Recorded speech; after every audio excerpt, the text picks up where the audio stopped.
Hello दोस्तों, कैसे हो? आपका स्वागत है त्रिपाण स्टडी सेंटर में। आज जो हम करने जा रहे हैं क्लास 12th एनआईएस बोर्ड का जो है पॉलिटिकल साइंस का चैप्टर नंबर 11।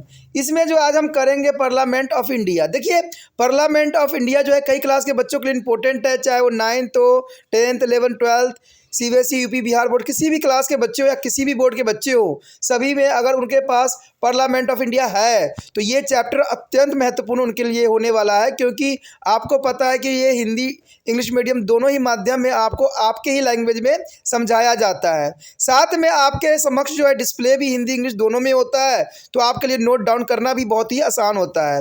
ठीक है, ये बहुत काफ़ी इंपॉर्टेंट रहता है। लेकिन आपको पता है कि चैप्टर स्टार्ट करने से पहले एक बात जो मैं सदैव कहता हूँ, जिसको आपको सोचना भी चाहिए, समझना भी चाहिए और अमल भी करना चाहिए, तो वो ये है कि जब भी वीडियो देखिए पूरा देखिए, क्योंकि अधूरा जानकारी सदैव खतरनाक होता है। साथ में एक इंपॉर्टेंट बात ये भी रहता है, अगर आप पहली बार वीडियो देख रहे हो तो लाइक शेयर सब्सक्राइब करना मत भूलना, क्योंकि दोस्तों लाइक कीजिएगा तो बनाने वाले का मनोबल बढ़ता है, सब्सक्राइब कीजिएगा तो इससे ये होता है कि जब भी मैं कोई वीडियो डालूंगा उसका नोटिफिकेशन आपको समय रहते मिल जाएगा। और देखिए, शेयर का मतलब ये होता है कि आपके थ्रू न जाने किन बच्चों को हेल्प मिल जाए, ये आप भी नहीं जानोगे, इसलिए जो है आप शेयर जरूर करो। ठीक है, व्हाट्सएप स्टेटस पे भी लगाओ। दोस्तों, एनआईएस सेंटर जो है कई मानने में बहुत से बच्चों के लिए हेल्पफुल है, चाहे वो 8th क्लास हो, 9th 10th 11th 12th हो, चाहे वो एनआईएस बोर्ड के बच्चे हों, ठीक है, चाहे बीए एमए के बच्चे हो, सभी क्लासों के लिए कुछ ना कुछ जो है त्रिपाण सेंटर में उपलब्ध है। तो इसलिए आपके लिए ज़रूरी है कि आप सब्सक्राइब करके इसको चैनल को जो है सेव कर लो, नहीं तो बाद में अगर रिसर्च करोगे तो शायद आपको ये चैनल प्राप्त ना हो।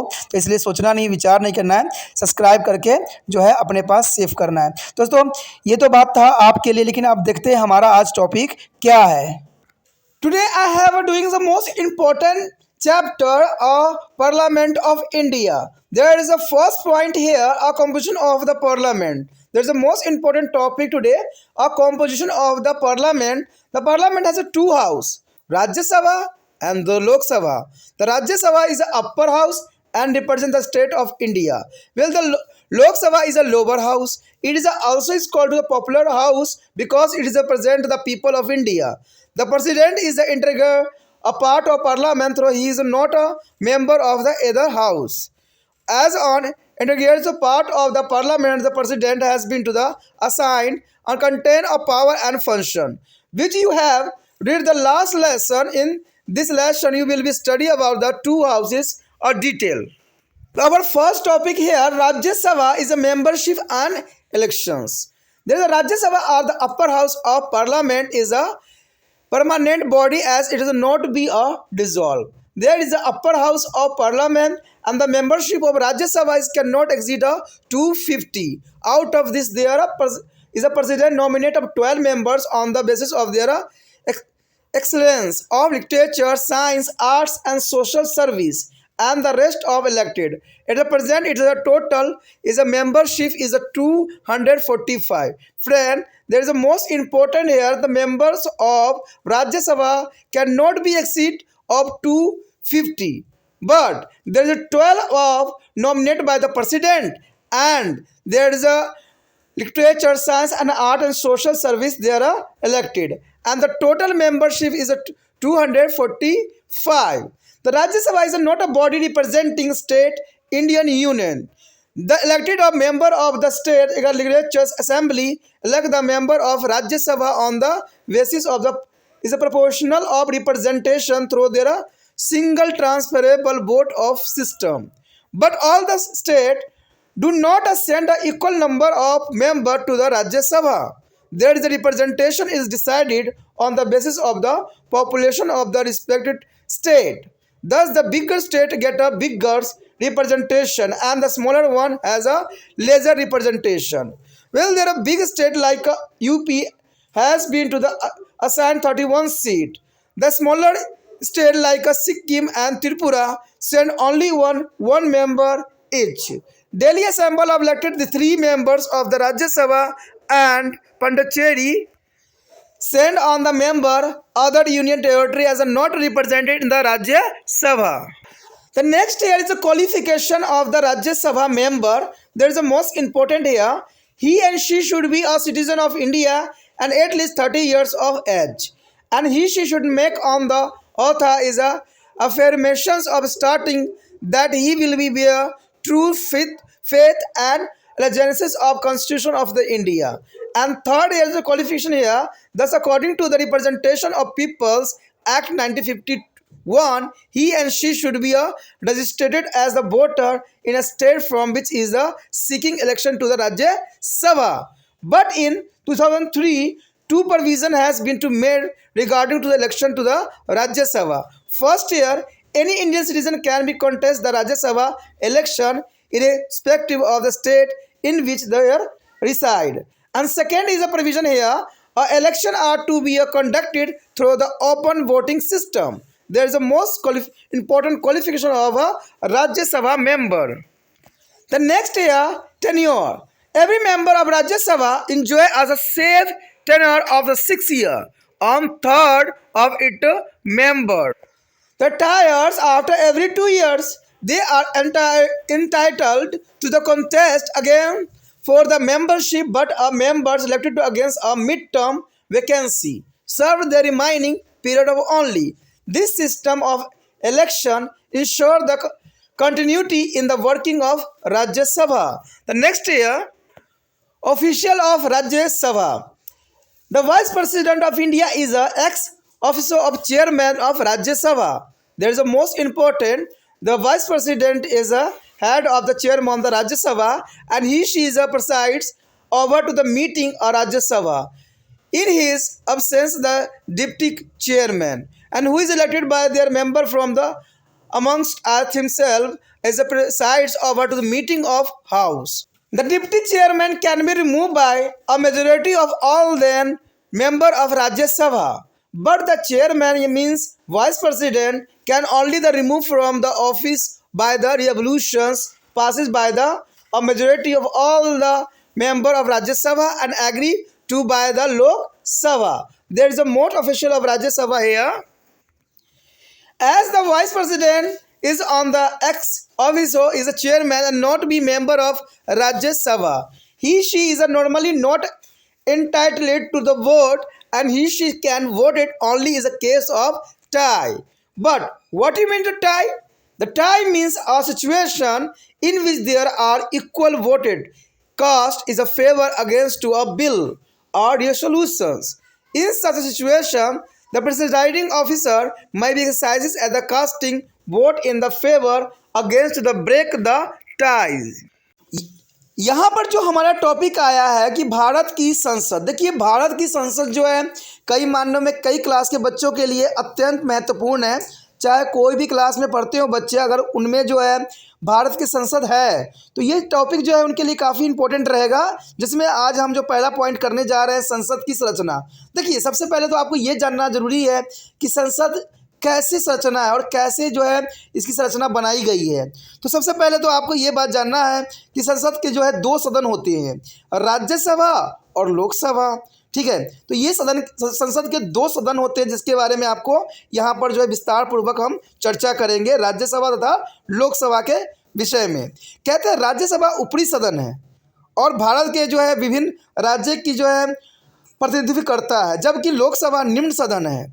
देखिए दोस्तों ये बात अलग, अगर हम अमेरिका के अगर राजनीतिक से इसकी तुलना करें तो ये आपको साफ समझ में आएगा कि अगर देखें हम अमेरिका का, तो अमेरिका में जो निचली सदन होती है वो बहुत ही कमज़ोर होता है, लेकिन भारत में जो निम्न सदन होती है वो बहुत काफ़ी स्ट्रॉन्ग होती है। ठीक है, अगर अमेरिका के हम ऊपरी सदन की बात करें तो ऊपरी सदन के अंतर्गत आता है सीनेट, जो कि काफ़ी पावरफुल होता है, लेकिन भारत में अगर ऊपरी सदन की हम बात करें तो ये बहुत कमज़ोर होता है। हमारा जो ये सारी व्यवस्था ली गई है ये ब्रिटेन से ली गई है, जहाँ पर सारे कुछ जो रूल रेगुलेशन है वो ब्रिटेन के राजनीतिक से ही काफ़ी जो है प्रभावित है, तो इसमें कोई दो राय नहीं है। इसे लोकप्रिय सदन भी कहा जाता है। देखिए कहते हैं लोकसभा निम्न सदन होता है, इसलिए इसको लोकप्रिय सदन भी कहा जाता है क्योंकि यह भारत की जनता का प्रतिनिधित्व करता है। राष्ट्रपति संसद का विभिन्न अंग होते हैं, यद्यपि वो किसी भी सदन का सदस्य नहीं होता है, तो संसद जो है विभिन्न अंग होने के नाते राष्ट्रपति कुछ विशेष शक्तियाँ तथा कार्य भी है जिन्हें हम आगे पढ़ेंगे और उसके बारे में जानेंगे। इसमें सिर्फ हम यही जान पाएंगे कि संसद के जो दोनों सदन होते हैं उनका क्या यहाँ पर फंक्शन है, क्या इनका कार्य है और किस प्रकार जो है इनकी कार्यविधि चलती है। सबसे पहले देखते हैं हमारा अगला टॉपिक क्या है। इस टॉपिक में जो है हम राज्यसभा तथा संस्था एवं निर्वाचन, देखिए राज्यसभा, संस्था और निर्वाचन किस प्रकार होता है। कहते हैं राज्यसभा तथा संसद का उच्च सदन एक अस्थायी संस्था है क्योंकि उसे भंग नहीं किया जा सकता। यानी देखा जाए तो ये एक स्थायी यानी परमानेंट होती है। जो कोई भी एक टाइम अवधि होती है उसमें परमानेंट होती है क्योंकि उसे भंग नहीं किया जा सकता। राज्यसभा की संस्था जो होती है 250 से अधिक नहीं हो सकती। ये भी प्रावधान किया गया है कि 250 से अधिक नहीं हो सकती है। इसमें 12 सदस्य जो होते हैं इसके अंतर्गत जो है राष्ट्रपति द्वारा मनोनीत किए जाते हैं, जो कि कोई भी क्षेत्र के हो सकते हैं, जैसे कला हो गया, साहित्य, विज्ञान, शिक्षा एवं समाज सेवा के द्वारा हो सकता है। यानी 12 सदस्य का जो है नियुक्ति राष्ट्रपति के द्वारा किया जाता है। कहते हैं अगर क्षेत्र में विख्यात जो है प्राप्त व्यक्ति होते हैं, लेकिन उस क्षेत्र में उसको काफ़ी महारत हासिल भी होना चाहिए, तभी राष्ट्रपति जो है इसको मनोनीत करता है। यानी देखा जाए जो 12 सदस्य होते हैं वो काफ़ी फेमस होते हैं अपने क्षेत्र में, तो राष्ट्रपति जो है उसको राज्यसभा का टिकट देते हैं और वहाँ पर मनोनीत करते हैं। और बाकी सभी सदस्य जो निर्वाचित होते हैं, यानी वर्तमान में यह संख्या जो है 245 है, जिसमें 12 भी इंक्लूड है, यानी 245 टोटल आज के समय में बनी हुई है। अब हम यदि बात करें, राज्यसभा भारतीय संघ में राज्य का प्रतिनिधित्व करने वाली संस्था है। राज्यसभा के सदस्यों का निर्वाचन अनुपातिक प्रतिनिधित्व के आधार पर एक एकलक संक्रमित मत प्रणाली द्वारा राज्य की विधान सभाओं के सभी निर्वाचन सदस्यों द्वारा किया जाता है, परंतु सभी राज्य के सदस्य की संख्या समान नहीं होती है। ये भी आपको जो है समझने के लिए जरूरी है। उनकी संख्या राज्य की संख्या के आधार पर निश्चित की जाती है, यानी जैसा राज्य होगा उसी हिसाब से जो है वहाँ पर जो है संख्या निर्धारित की जाएगी। अमेरिका में ऐसा नहीं है। अमेरिका में अगर 50 राज्य हैं तो उनमें से 2-2 व्यक्तियों को ही चुना जाता है, लेकिन भारत में है जनसंख्या के आधार पर ही चुनने का प्रावधान है कि उनकी संख्या कितनी है, ठीक है, जनसंख्या के आधार पर चुनी जाती है। तो ये आपको मैं अमेरिका के इसलिए बताता रहता हूँ क्योंकि इससे आपको तुलना मिलेगा और समझ जाओगे कि हमारा भारत का क्या स्थिति है और अमेरिका की स्थिति क्या है। अमेरिका में हर एक राज्य से 2-2 व्यक्तियों को चुना जाता है, लेकिन इंडिया में जो है जनसंख्या के आधार पर वहाँ व्यक्तियों की संख्या चुनी जाती है। तो इस प्रकार बड़े राज्यों को अधिक तथा छोटे राज्यों को कम प्रतिनिधित्व प्राप्त होती है। कहते हैं जहाँ उत्तर प्रदेश जैसे बड़े राज्यों को 31 स्थान दिए गए हैं, वहीं सिक्किम तथा त्रिपुरा जैसे छोटे राज्यों को केवल 1 प्रतिनिधि भेज सकते हैं। दिल्ली की विधानसभा राज्यसभा के लिए 3 सदस्यों का निर्वाचित करती है, जबकि पुडुचेरी की विधानसभा केवल 1 सदस्य भेजती है। बाकी केंद्र शासित प्रदेश का राज्यसभा में कोई प्रतिनिधि नहीं होता है। तो ये आपके लिए इंपॉर्टेंट बात रहेगा कि केंद्र शासित प्रदेश यानी यूटी के एक भी राज्यसभा में कोई प्रतिनिधि नहीं होता है। उसके पश्चात हमारे समक्ष है योग्यताएं। कहते हैं राज्यसभा के सदस्य बनने के लिए योग्यताएं इस प्रकार निहित की गई है। वह भारत का नागरिक होना चाहिए तथा उसकी आयु कम से कम 30 वर्ष होनी अत्यंत महत्वपूर्ण है।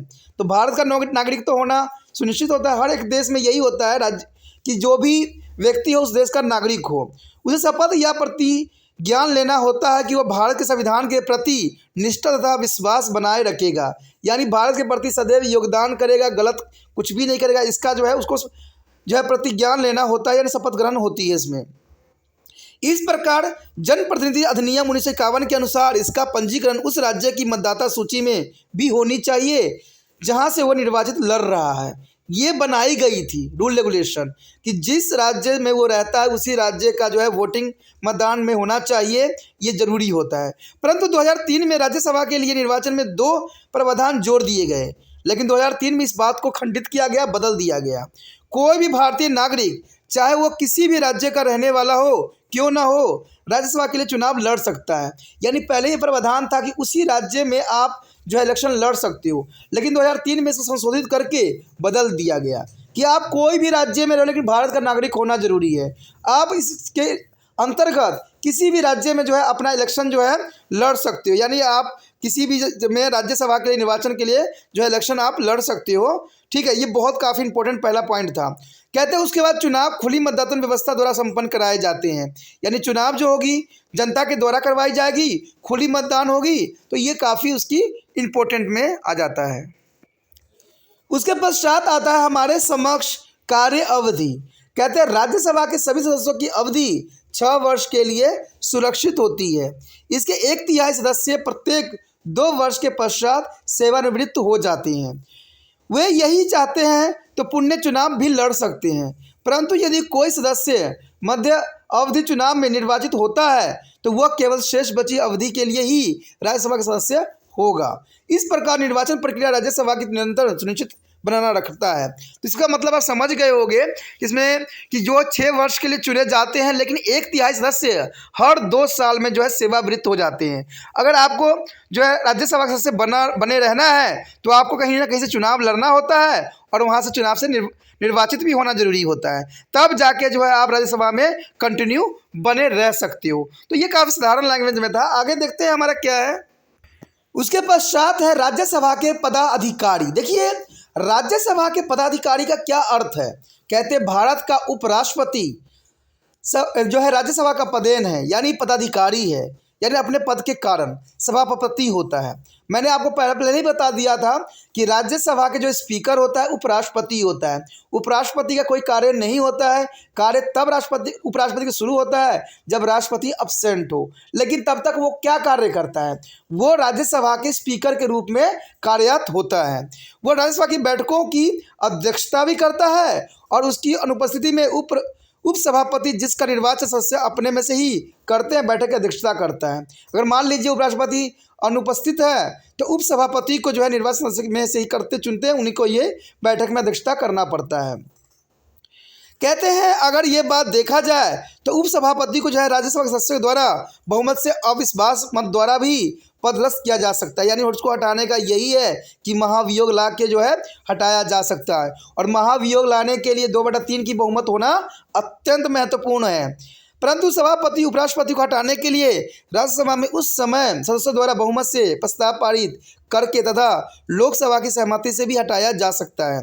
उपराष्ट्रपति राज्यसभा का पदेन सभापति होता है, वह राज्यसभा का सदस्य नहीं होता है। ठीक है, वो राज्यसभा का सदस्य नहीं होता है, सिर्फ वहाँ पर स्पीकर के कार्य करता है।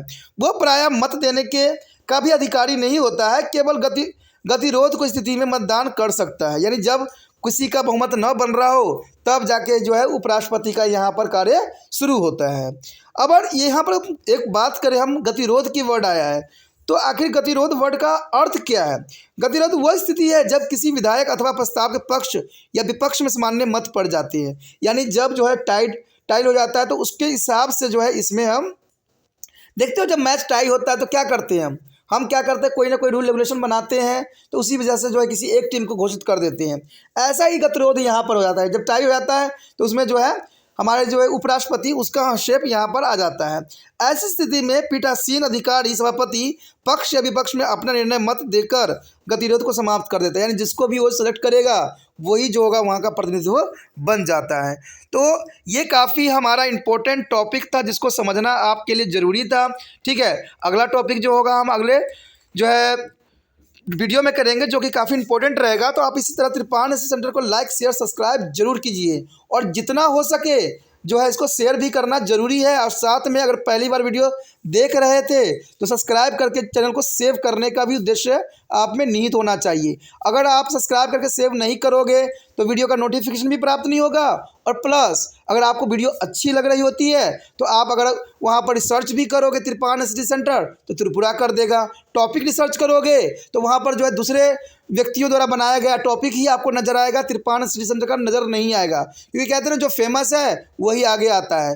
तो इसके लिए अगर आप सब्सक्राइब करके रखते हो तो इससे ये होता है कि आप मेरे जो वीडियो होंगे उस सभी वीडियो आपको जो है समक्ष दिख जाएगा, क्योंकि सब्सक्राइब करते ही आपका वीडियो का ऑप्शन आ जाता है जहां पर आपको मेरे द्वारा बनाया गया हर एक टॉपिक आपके लिए महत्वपूर्ण रहेगा। उसमें से जो भी टॉपिक आपके क्लास और आपके सिलेबस के रिगार्डिंग है उसको अपने मोबाइल पर सेव कीजिए और जो है अच्छे अंक प्राप्त करने के लिए अग्रसर भी होइए। इसी के साथ जो है दोस्तों हमारा टॉपिक आज खत्म हो रहा है। ठीक है, अगर आपको अच्छा लगा तो लाइक शेयर सब्सक्राइब जरूर कीजिए। अगर पहली बार अगर आप वीडियो देख रहे हो, पहली बार मेरे चैनल पे आए हो तो सब्सक्राइब करना आपका फ़र्ज़ बन जाता है। सब्सक्राइब करने से ये होगा कि जो भी मैं आप क्लास के रिगार्डिंग कोई भी वीडियो डालूंगा उसका नोटिफिकेशन जो है समय समय पर आपको प्राप्त होता रहेगा। अगर सब्सक्राइब नहीं कीजिएगा, अगर आप दोबारा से त्रिपाण एसएससी सेंटर पर आने की कोशिश कीजिएगा तो वहाँ पर आप त्रिपाण लिखिएगा तो जो है वो त्रिपस कर देगा। ठीक है, जो आप गूगल पर सर्च सर्च करेगा तिरपस कर देगा, जिससे वजह से आप जो है मेरे वीडियो का जो है फ़ायदा नहीं उठा पाओगे। तो सोचिए मत, विचार मत कीजिए, सब्सक्राइब कीजिए। आप सोचते होइएगा कि मेरा जो एग्ज़ाम खत्म हो जाने के मेरा क्या ज़रूरत है तिरपान स्टडी सेंटर से, ठीक है, तो इसलिए सब्सक्राइब नहीं करने का सोचिएगा। लेकिन दोस्तों ऐसा नहीं है, तिरपान स्टडी सेंटर जो है बहुत हेल्पफुल है। क्योंकि ये जो है आपके 8th class 9th 10th 11th 12th जो आर्ट्स के सब्जेक्ट को कवर करता ही है, प्लस जो है ये NIC बोर्ड के जो है 10th प्लस 2 को भी कवर करता है। साथ में BA जो है फर्स्ट ईयर से लेकर 6 सेमेस्टर तक बच्चों के लिए ये अग्रसर रहेगा आर्ट्स सब्जेक्ट में। तो सोचिए नहीं, विचार नहीं कीजिए, काफ़ी जो है तिरपान स्टडी सेंटर का फ़ायदा ही फ़ायदा है, ठीक है। अगर आप मुझे प्रोत्साहित करोगे तो आपके लिए मैं तरह तरह के वीडियो बनाऊंगा जो आपको फ़ायदा पहुंचाएगा। एग्ज़ाम के तौर पे मैं आपको जो है पेपर भी आपको सोल्यूशन करके दिखाऊंगा जो आपके लिए फ़ायदेमंद रहेगा। अगर नहीं सब्सक्राइब कीजिएगा, मेरा मनोबल घटेगा, तो हो सकता है कि आपको फिर दोबारा मैं ना वीडियो बनाऊं और आपको फ़ायदा ना पहुंचाऊं। तो अभी भी नहीं सोचिए, मेरा जितना आप फैलाइएगा, जितने दूसरे बच्चों के साथ शेयर कीजिएगा, उतना जो है मैं आपके लिए कार्य करने में अग्रसर रहूँगा, ठीक है दोस्तों। इसलिए सोचिए मत, विचार मत कीजिए, अभी सब्सक्राइब कीजिए और अपने व्हाट्सएप स्टेटस पे लगाइए और दूसरे बच्चों के साथ भी शेयर कीजिए, ठीक है दोस्तों। अपना ध्यान रखना, बाय।